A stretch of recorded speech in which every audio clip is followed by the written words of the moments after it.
Meditation is a mental exercise found in all religions.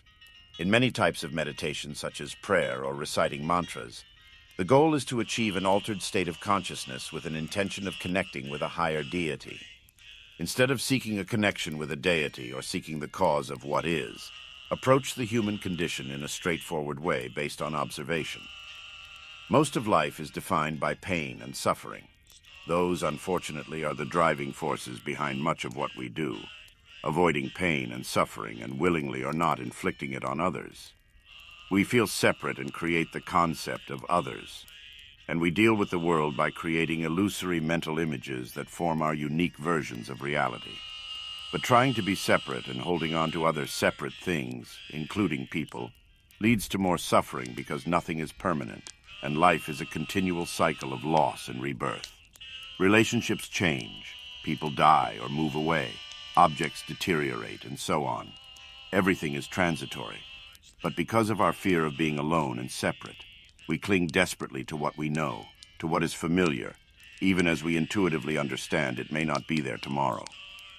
The Four Noble Truths of Buddhist tradition, I find, have spoken much to help someone see and or understand enlightenment. Here are the four as I have interpreted them. 1. Life is painful and frustrating. Even if things are okay at the moment, they won't always be great. We all go through painful and frustrating moments. All you have to do is look at the state of the world around you to see where you are and where you need to go next. 2. Suffering has a cause. The cause is our attachment to the familiar of it all. We are so comfortable with the fact of the suffering we forget to see where it's coming from and seeing what's caused it all. 3. The cause of suffering can be ended by releasing expectations and attachments. We can still have meaningful relationships, but without that needy, clingy attachment based on fear of loss and fear of being alone and separate. You need to love yourself and be comfortable with being alone and seeing how much that goes a long way for an individual's healing and growth. 4. Meditation, or the practice of mindfulness and awareness, is the way to end suffering. We stop expecting things to be a certain way because we stop focusing on the fantasy of the future. We stop rehashing the past because we are focused on right now. No more self-torture about things we did. What happens? Life becomes very simple. We begin to see things as they really are, not as we fantasize them to be. This brings about incredible inner peace and happiness. The way to become liberated from the painful state of being is called the Eightfold Path. The right view or way of perceiving the world is to see things without expectation, judgment, or preconceived notions. See things as they are.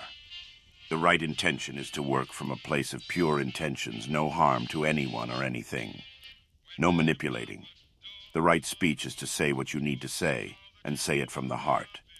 The right discipline is to give up your tendency to complicate things by imposing your fantasy perceptions and expectations on how things should be. Take life as it is, the right life. Bloom where you're planted, and do the best you can, with attention to detail and integrity, no matter your job. Even if you feel it's totally wrong for you and your talents are better used elsewhere. Yes, you can change jobs, but don't spend your work hours wishing you were someplace else.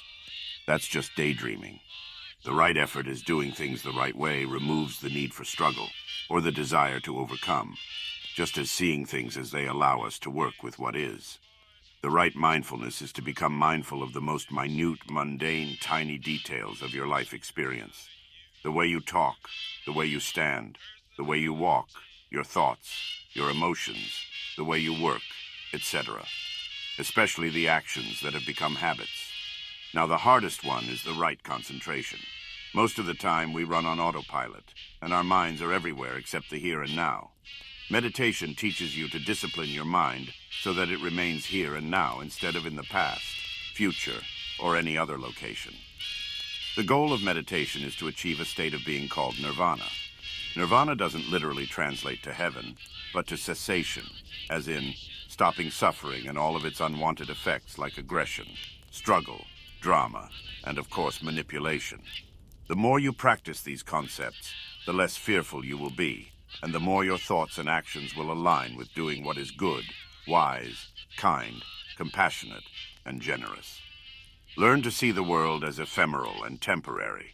The classic "this too shall pass" refers not only to the undesirable situations in life, but the desirable ones as well. The sooner you can understand this, the sooner you will become non-attached and happier for the rest of your life.